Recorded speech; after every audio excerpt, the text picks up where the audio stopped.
दोस्तों आज हम आपको बताने जा रहे हैं एक ऐसे प्राचीन और रहस्यमयी मंदिर के बारे में जो कई रहस्यों से घिरा हुआ है और वो जगह है उत्तराखंड में स्थित केदारनाथ मंदिर। केदारनाथ मंदिर को किसने बनाया इसका कोई प्रमाण तो नहीं है, पर मंदिर के निर्माण को लेकर हमारी हिंदू ग्रंथों और पुराणों में कई कहानियां मशहूर हैं। किसी का ये कहना है कि महाभारत काल में पांडवों ने अपने पाप से मुक्त होने के लिए इस मंदिर को बनाया है, तो कोई ये कहता है कि 8वीं सदी में इसे आदि शंकराचार्य ने बनाया है। ये मंदिर इतने सारे रहस्यों से भरा हुआ है कि इसे जानने के लिए हर कोई इच्छुक है। दोस्तों आपको ये जानकर काफी हैरानी होगी कि केदारनाथ मंदिर 400 वर्षों तक बर्फ में दबा हुआ था और ये जानकारी किसी को भी नहीं थी कि बर्फ के अंदर बाबा भोलेनाथ का मंदिर छिपा हुआ है। केदारनाथ मंदिर लाखों श्रद्धालुओं की आस्था का केंद्र तो है ही, पर इसके साथ साथ अपने कमाल के निर्माण और अपने इतिहास और रहस्यों से भरे होने के कारण ये मंदिर कई रिसर्चर्स के अट्रैक्शन का भी कारण बना हुआ है। हिमालय की गोद में बसा केदारनाथ मंदिर उत्तराखंड के रुद्रप्रयाग जिले में है। ये मंदिर उत्तराखंड के सबसे ऊंचाई पर बना मंदिर है। इस मंदिर का निर्माण इतने अद्भुत तरीके से किया गया है कि ऐसा मंदिर पूरे दुनिया में कहीं और नहीं है। दोस्तों ये मंदिर समुद्री स्तर से 3600 मीटर ऊपर स्थित है।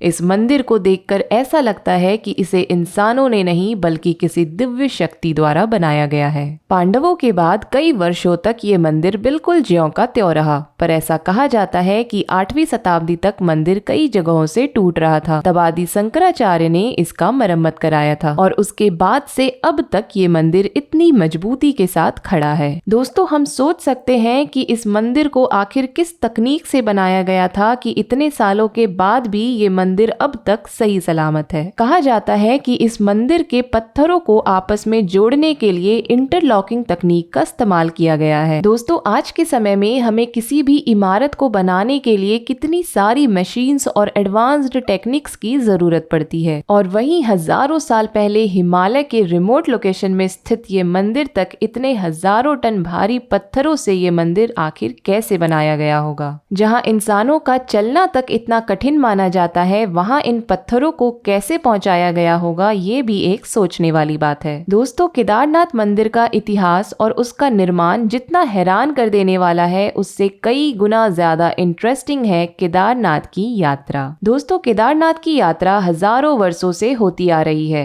ऐसा कहा जाता है कि केदारनाथ की यात्रा 4 धाम की यात्रा में सबसे ज्यादा महत्वपूर्ण है। केदारनाथ की यात्रा साल में सिर्फ 6 महीने तक ही होती है, क्योंकि ये मंदिर सिर्फ 6 महीने ही खुला होता है और बाकी के 6 महीने ये मंदिर बंद रहता है। हिंदू पुराणों के अनुसार इस 6 महीने में यक्ष और गंधर्व यहाँ आकर भगवान शिव की पूजा करते हैं। दोस्तों इन बातों में कितनी सच्चाई है, आइए आज बात करते हैं। केदारनाथ मंदिर का निर्माण पांडवों द्वारा किया गया है। ये मंदिर इतना पुराना है कि इस मंदिर का जिक्र हमारे पौराणिक कथाओं और ग्रंथों में भी मिलता है। स्कंद पुराण, वायु पुराण, केदार कल्प और केदार खंड में केदारनाथ मंदिर के बारे में विस्तार से लिखा हुआ है। वायु पुराण के अनुसार जब ब्रह्मा जी ने ये सृष्टि बनाई तो उसकी रक्षा के लिए भगवान विष्णु ने नर और नारायण नाम के 2 ऋषियों का अवतार लिया। उन्होंने केदारनाथ के गंधमादन पर्वत पर भगवान शिव को प्रसन्न करने के लिए बहुत कड़ी तपस्या की। भगवान शिव भी उनकी तपस्या से प्रसन्न हो गए और उन्हें अपने दर्शन दिए। भगवान शिव ने जब उन दोनों से वरदान मांगने को कहा तो नर और नारायण ने भगवान शिव से अपने साक्षात रूप में केदार भूमि में ही रहने का वरदान मांगा। भगवान शिव ने भी तथास्तु कहकर उन्हें वरदान दे दिया और वहां से चले गए। तब से ही केदार भूमि को भगवान शिव का निवास स्थान कहा जाता है। पर केदारनाथ मंदिर की सबसे दिलचस्प कहानी पांडवों से जुड़ी हुई है। दोस्तों महाभारत के युद्ध को सबसे बड़ा युद्ध माना जाता है। ये युद्ध कुछ 18 दिनों तक चला था। इस युद्ध में पांडवों को उनके ही भाई कौरवों से ही युद्ध करना पड़ा था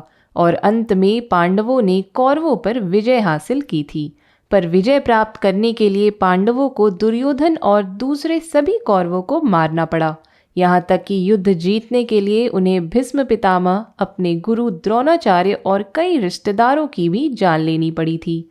युद्ध जीतने के बाद पांडवों को हस्तिनापुर का साम्राज्य तो मिल गया, पर अपने ही भाइयों और गुरु को मारने का अफसोस उन्हें अंदर ही अंदर खाए जा रहा था। ऐसे में युधिष्ठिर, भीम, नकुल, अर्जुन, सहदेव और द्रौपदी सब के सब भगवान कृष्ण के पास पहुँचे। भगवान कृष्ण ने उनकी पीड़ा सुनी और उन्हें एक उपाय बताया। उन्होंने पांडवों को बताया कि तुमने युद्ध में ब्राह्मणों और अपने रिश्तेदारों की हत्या की है, इसलिए तुम्हें गोत्र हत्या और ब्राह्मण हत्या का पाप लगेगा, और अगर तुम लोग स्वर्ग जाना चाहते हो तो तुम्हें अपने इस पाप का प्रायश्चित करके शुद्ध होना पड़ेगा। पांडवों ने भगवान कृष्ण से पूछा कि वो प्रायश्चित कैसे कर सकते हैं, तो भगवान कृष्ण ने उन्हें बताया कि जीवन और मरण के चक्र को चलाने वाले देवों के देव महादेव हैं, और भगवान शिव ही आपको इस पाप से मुक्त कर सकते हैं। भगवान कृष्ण को पता था कि भगवान शिव केदारनाथ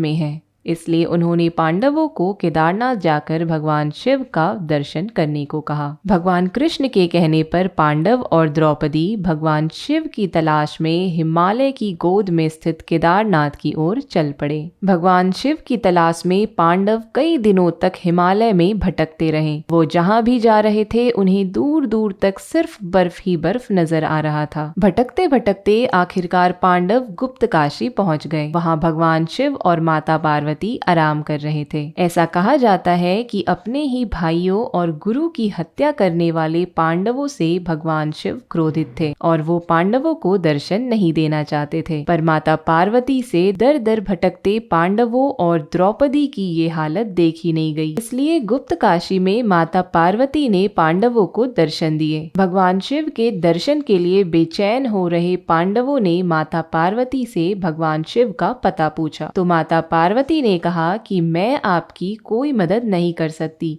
पर मैं आपको ये बता सकती हूँ कि आपको किस ओर जाना है। पांडव माता पार्वती के बताए हुए रास्ते पे जाने लगे। रास्ते में उन्हें एक जगह पर बहुत सारी भैंसों का झुंड नजर आया। युधिष्ठिर ये जानते थे कि एक बार भस्मासुर से लड़ाई के दौरान भगवान शिव ने भैंस का रूप धारण किया था। उन्हें समझ आ रहा था कि हो सकता है कि उन्हीं भैंसों के झुंड में भगवान शिव भी छुपे हुए हों। तो युधिष्ठिर ने भी भीम से कहा कि इन भैंसों को एक एक कर झुंड से बाहर निकालो, हो सकता है कि इन्हीं में से एक भगवान शिव भी हो। भीम भी एक एक करके सभी भैंसों को झुंड से अलग करने लगे और उन्होंने सभी भैंसों को अपनी दोनों टांगों के बीच से गुजरने पर मजबूर किया। सभी भैंस एक एक करके भीम की टांगों के बीच से जाने लगे, पर उनमें से एक भैंस भीम की टांगों के बीच से जाने के लिए तैयार नहीं हो रहा था। वो भैंस जमीन से अपना सिर रगड़ने लगा और देखते ही देखते उसका आधे से ज्यादा शरीर जमीन के अंदर धंस गया। भीम फौरन वहां गए और उस भैंस की पूंछ पकड़ ली और उसे जमीन से बाहर की ओर खींचने लगे। ऐसा कहा जाता है कि भीम में 10,000 हाथियों की ताकत थी, पर इतनी ताकत लगाने के बाद भी उस भैंस का सिर्फ पिछला शरीर ही जमीन के ऊपर आ पाया। दोस्तों, पांडवों की दृढ़ आस्था देख भगवान शिव ने प्रसन्न होकर उन्हें दर्शन दिए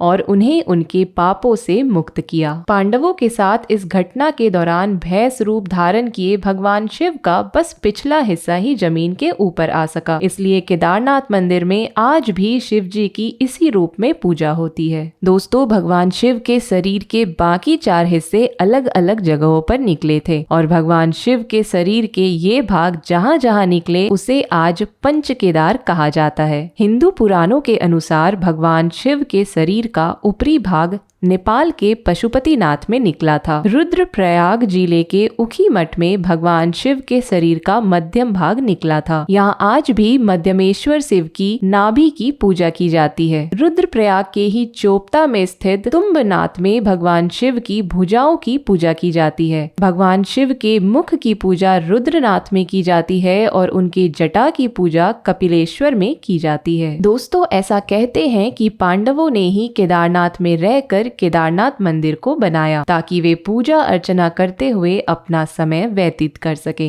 दोस्तों, उस वक्त पांडवों के पास भगवान शिव की पूजा करने के लिए सिर्फ चने का दाल और मक्खन ही था, तो उन्होंने उसी को भगवान शिव पर चढ़ाकर उनकी पूजा की थी। और यही कारण है कि आज भी भगवान केदारेश्वर की पूजा में चने की दाल और घी का बहुत ही ज्यादा महत्व है। केदारनाथ मंदिर साल में सिर्फ 6 महीने ही खुली रहती है और बाकी के 6 महीने महीने भगवान शिव एकांतवास में रहते हैं। केदार धाम के पट अक्षय तृतीया के दिन खुलते हैं और 6 महीने बाद भाई दूज के दिन बंद हो जाते हैं। हजारों साल पुराने इस केदारनाथ मंदिर में बड़े ही विधि विधान के साथ पूजा की जाती है और हर साल लाखों करोड़ों श्रद्धालु यहाँ पूजा करने आते हैं। दोस्तों, अगर आप भी बाबा केदारेश्वर के दर्शन के लिए जाना चाहते हैं तो आप भी इन्हीं 6 महीने में उनके दर्शन के लिए जा सकते हैं। तो दोस्तों, आज की इस वीडियो में इतना ही। वीडियो अच्छी लगी हो तो लाइक करिएगा और चैनल को सब्सक्राइब करिएगा। तो मिलते हैं आपसे अगली वीडियो में।